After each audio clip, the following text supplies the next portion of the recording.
पोषण अभियान, सही पोषण देश रोशन।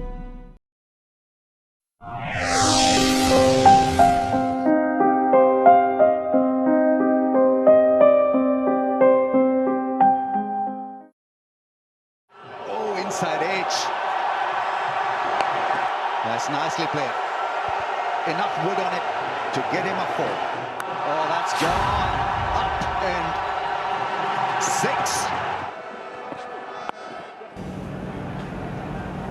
शीला, जल्दी आओ तो, तबीयत खराब लग रहा है। अरे क्या हुआ आपको? आप ठीक तो है ना? मैं अब भी एम्बुलेंस को बुलाती हूँ, आप सब कुछ ठीक हो जाएगा।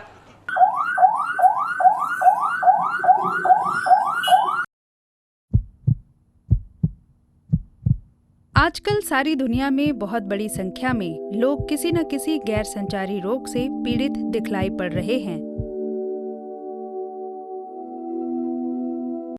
इन जानलेवा बीमारियों का जाल बड़ी तेजी से फैलता जा रहा है। विश्व स्वास्थ्य संगठन के 2018 की रिपोर्ट के अनुसार भारत में इन एनसीडीज के कारण 63% मौतें होती हैं। यह भी देखा गया है कि हृदय रोगों और स्ट्रोक के कारण विश्व में लगभग 27% मौतें होती हैं। भारत में भी यह कार्डियोवैस्कुलर रोग मृत्यु का मुख्य कारण बन गया है। आज हम इस मॉड्यूल द्वारा इन गैर संचारी बीमारियों या एनसीडीज के बारे में कुछ जानकारी प्राप्त करेंगे। सबसे पहले हम ये जान लें कि यह गैर संचारी रोग या नॉन कम्युनिकेबल डिजीजेस क्या होते हैं। हृदय रोग, स्ट्रोक, उच्च रक्तचाप या हाई ब्लड प्रेशर, डायबिटीज या मधुमेह, कैंसर जैसे कुछ ऐसे रोग हैं जो संक्रामक नहीं होते या एक से दूसरे व्यक्ति को प्रभावित नहीं करते। यह सारे रोग क्रॉनिक या दीर्घकालीन होते हैं जो धीरे धीरे हमारे शरीर में घर कर लेते हैं और दीमक की तरह हमारे शरीर को खोखला कर देते हैं और अंत में हमारी मृत्यु का कारण भी बन जाते हैं। अब यह भी जान लें कि किन किन कारणों से यह एनसीडीज हमारे शरीर में घर कर लेते हैं।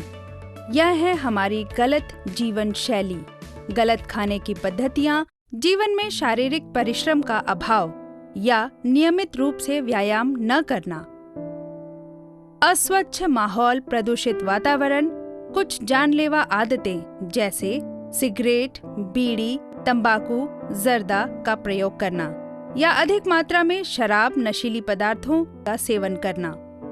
ध्यान देने वाली बात यह है कि इन सारी आदतों को हम तुरंत बदल सकते हैं, यानी गैर संचारी रोगों से बचे रहने की सारी जिम्मेदारी हमारे ही कंधों पर है।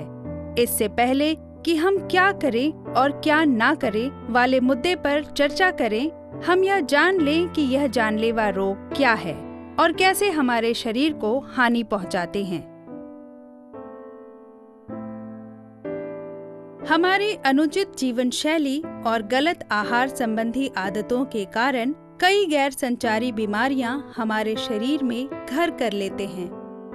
अधिक वसा और अधिक कोलेस्ट्रॉल वाले खाद्य पदार्थ हमारे शरीर के अंदर रक्त नलिकाओं में जीर्णाशय में एक तरह का इन्फ्लेमेशन पैदा करते हैं। इस अंदरूनी इन्फ्लेमेशन के कारण हमारे रक्त में सी रिएक्टिव प्रोटीन CRP की संख्या बढ़ जाती है।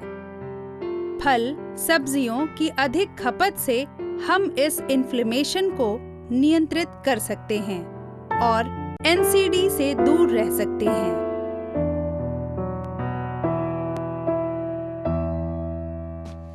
हमें एनसीडीज की जाल में आसानी से फंसाने वाले कुछ कारक भी हैं।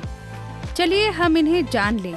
पहला है मोटापा, दूसरा पतली वसा या थिन फैट का होना, तीसरा डिस्लिपिडीमिया या रक्त में लिपिड्स का अत्यधिक मात्रा में होना और चौथा है एथेरोस्क्लेरोसिस या हमारी हृदय की धमनियों का वसा और कोलेस्ट्रॉल के कारण संकुचित हो जाना। चलिए अब हम इन चारों कारकों के बारे में संक्षिप्त में जान लें। पहला देखेंगे अधिक वजन या मोटापा।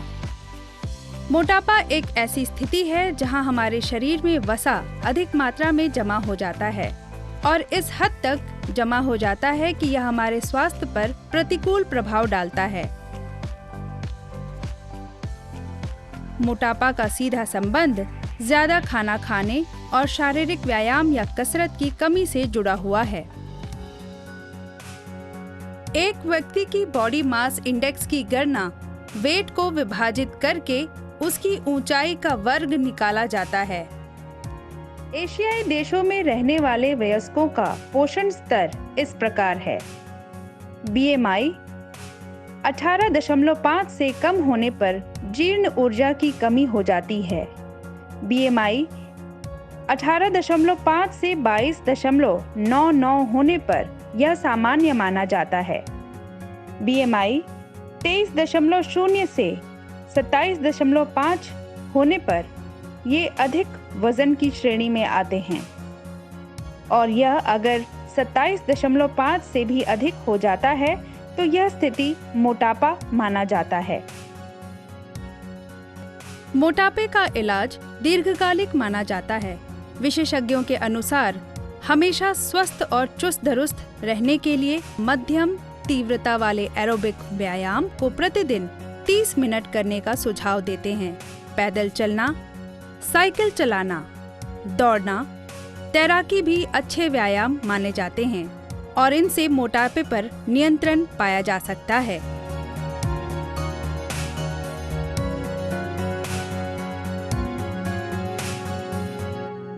ये तो व्यायाम की बात हो गई। अब बात करते हैं खाने की। तो फाइबर युक्त आहार, प्रोटीन और साबुत अनाज, हरे रंग की सब्जियां बड़ी मात्रा में भोजन में सम्मिलित करना चाहिए। इन खाद्य पदार्थों में सूक्ष्म पोषक तत्व भरपूर मात्रा में होते हैं। हरी पत्तेदार सब्जियां और सभी प्रकार के फलों की सिफारिश भी की जाती है। अधिक वजन या मोटापा किसी भी व्यक्ति के स्वास्थ्य पर बुरा प्रभाव डालता है और उसके शरीर में अनेक रोगों को उत्पन्न कर सकता है, जैसे उच्च रक्तचाप, कैंसर, आर्थराइटिस जैसी अनेकों NCD बीमारियों का खतरा बढ़ जाता है।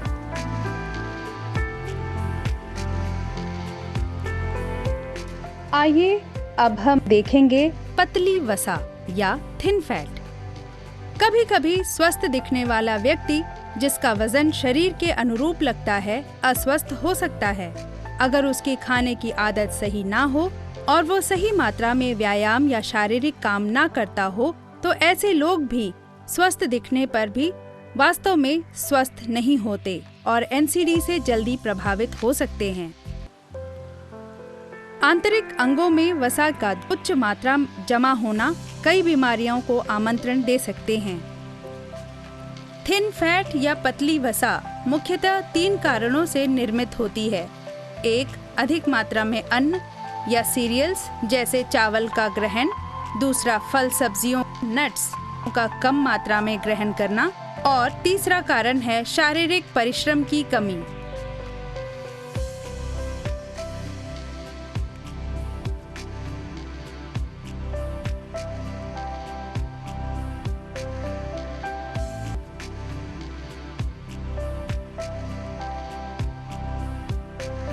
अब हम देखेंगे डिसलिपिडीमिया। डिसलिपिडीमिया एक ऐसी स्थिति होती है जहां रक्त में लिपिड अधिक मात्रा में हो जाता है। रक्त में लिपिड फैटी या वसा पदार्थ होते हैं, जैसे ट्राइग्लिसराइड और कोलेस्ट्रॉल, जैसे LDL और HDL। जब तक यह गंभीर रूप धारण नहीं करता है, तब तक अधिकांश डिसलिपिडीमिया वाले लोग इससे अनजान रहते हैं कि वो किसी गंभीर स्थिति से पीड़ित हैं। नियमित रूप से रक्त परीक्षण करवाते रहना बहुत महत्वपूर्ण है। डिसलिपिडीमिया अगर गंभीर रूप धारण कर ले या इसे अनुपचारित छोड़ दिया गया तो यह दिल का दौरा या स्ट्रोक जैसी घातक बीमारियों को अंजाम दे सकती है। अब हम देखेंगे एथेरोस्क्लेरोसिस। धमनियों में वसा और कोलेस्ट्रॉल के जमाव के कारण प्लेक या पट्टिका का जमाव हो जाता है, जिसके कारण धमनियां संकुचित होने लगती हैं। इसके परिणाम स्वरूप रक्त प्रवाह धमनियों में कम होने लगता है और परिणामतः विभिन्न अंगों में रक्त की कमी के साथ साथ ऑक्सीजन की कमी भी होने लगती है। साथ ही पट्टिका या प्लेग के टुकड़े भी टूट सकते हैं और रक्त का थक्का बन सकते हैं। यदि सही समय पर इसका इलाज नहीं किया गया तो एथेरोस्क्लेरोसिस के कारण दिल का दौरा हो सकता है। आमतौर पर यह देखा गया है कि इसका जन्म कम उम्र में ही हो जाता है और बढ़ती उम्र के साथ साथ इसकी गंभीरता बढ़ती चली जाती है।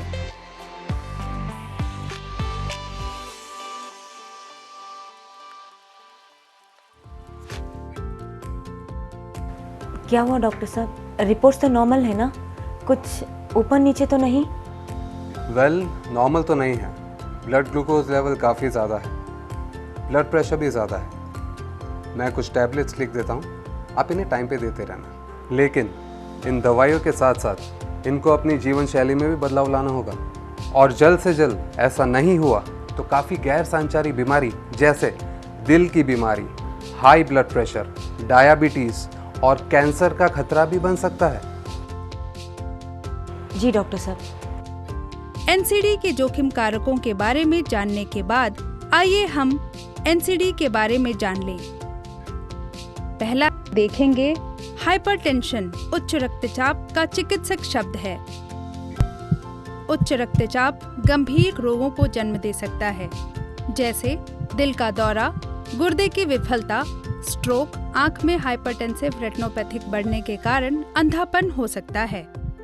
अगर सिस्टोलिक रक्तचाप मर्क्यूरी की तुलना में 140 है या उसके बराबर है, डायस्टोलिक रक्तचाप मर्क्यूरी की तुलना में 90 या उसके बराबर है, तो ऐसी स्थिति को उच्च रक्तचाप के रूप में जाना जाता है।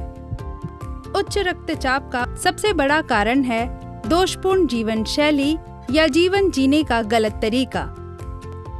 सबसे पहले हमें अपने जीवन शैली को ठीक करना होगा, जैसे प्रतिदिन नियमित रूप से व्यायाम करना या कसरत करना, नमक से दूर रहना, शराब का सेवन कम करना या ना करना, धूम्रपान जैसे सिगरेट, बीड़ी, तंबाकू का सेवन बंद कर देना।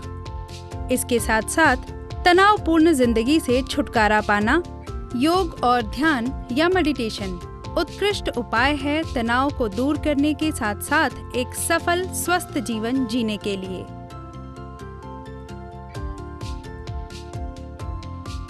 सबसे घातक सीवीडी हार्ट अटैक और स्ट्रोक है। दिल के दौरे के लक्षणों में शामिल हैं छाती के केंद्र में दर्द या असुविधा होना, बाहों, कोहनी, जबड़े या पीठ में असहनीय दर्द या तकलीफ का होना। इसके अलावा अगर किसी व्यक्ति को सांस लेने में तकलीफ का अनुभव होता है या उल्टी आना, हल्का हल्का बेहोशी की हालत होना, ठंडा पसीना बहना और पीला पड़ जाना, तो यह भी दिल का दौरा हो सकता है। जब आप इन लक्षणों को देखें तो तुरंत चिकित्सक से संपर्क करें।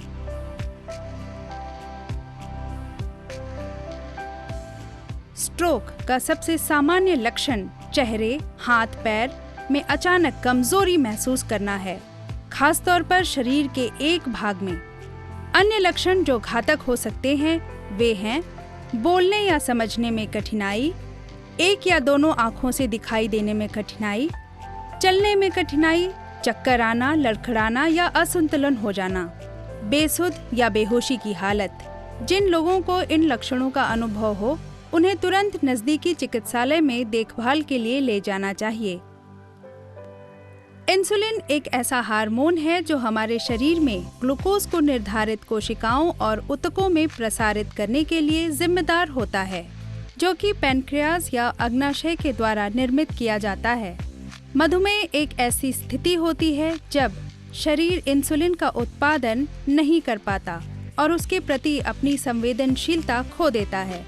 इस स्थिति में इंसुलिन ग्लूकोज को निर्धारित कोशिकाओं और ऊतकों में प्रसारित नहीं कर पाता। इसीलिए रक्त शर्करा या ब्लड शुगर के साथ साथ आपको रक्त इंसुलिन का भी परीक्षण समय समय पर करवाते रहना चाहिए। डायबिटीज या मधुमेह 2 प्रकार के होते हैं, टाइप 1 और टाइप 2। टाइप 2 में अग्नाशय इंसुलिन को बनाता है, लेकिन हमारे शारीरिक कार्यों के लिए पर्याप्त नहीं होता, या फिर कई बार यह इंसुलिन प्रतिरोधी बन जाता है। टाइप 2 मधुमेह मधुमेह का सबसे आम रूप है। टाइप 2 डायबिटीज या मधुमेह को उचित स्वस्थ आहार की मदद से भी नियंत्रित किया जा सकता है। संतुलित आहार, अधिक फाइबर युक्त आहार, अधिक कैलोरी वाले आहार से दूर रहना, नियमित व्यायाम और डॉक्टर के बताए दवाइयों को नियमित रूप से लेना, यह सभी हमें मधुमेह को काबू करने में सहायक हो सकते हैं। कैंसर आज मानव जाति को प्रभावित करने वाली सबसे खतरनाक और घातक बीमारियों में से एक है। यह सबसे पहले शरीर के एक हिस्से में उत्परिवर्तित होने के कारण कोशिकाओं में अनियंत्रित विकार का कारण होता है।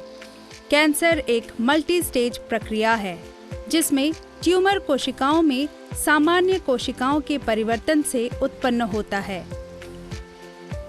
सामान्यतः कैंसर पहले एक छोटे से घाव से घातक ट्यूमर तक का सफर तय कर बढ़ता जाता है।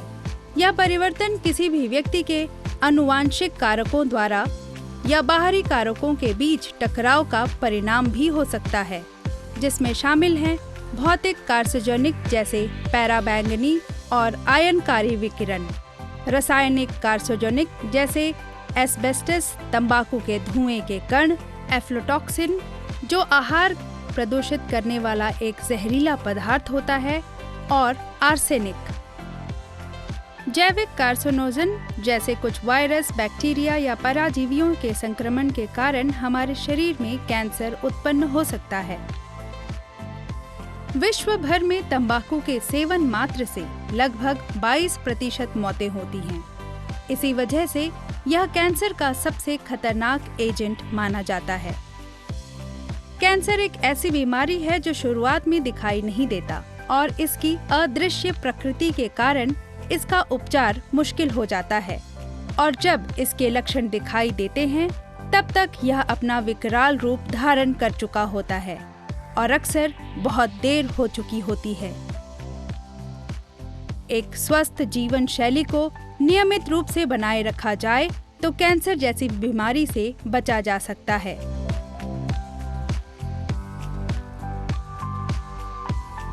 कहा जाता है, सावधानी हटी दुर्घटना घटी, अर्थात इलाज से बेहतर है इसकी रोकथाम। हमें अपने दैनिक आहार को सारे पोषक तत्वों से पौष्टिक बनाना होगा। शारीरिक सक्रियता वाले जीवन शैली को अपनाना होगा।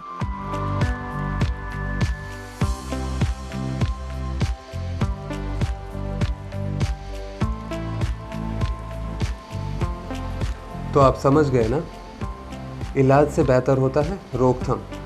आहार विहार, आचार विचार, ये हमारी अच्छी सेहत की बुनियाद होते हैं। आपकी बात समझ में आ गई डॉक्टर साहब, आगे कोई गलती नहीं होगी। गुड, सही रास्ता पकड़ा है।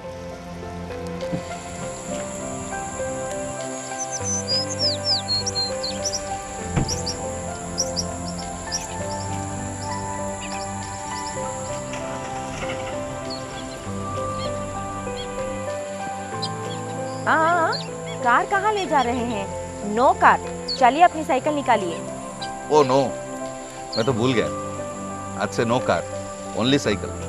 सेहत भी अच्छा रहेगा और पोल्यूशन भी नहीं रहेगी। सिर्फ 2 किलोमीटर की ही तो बात है।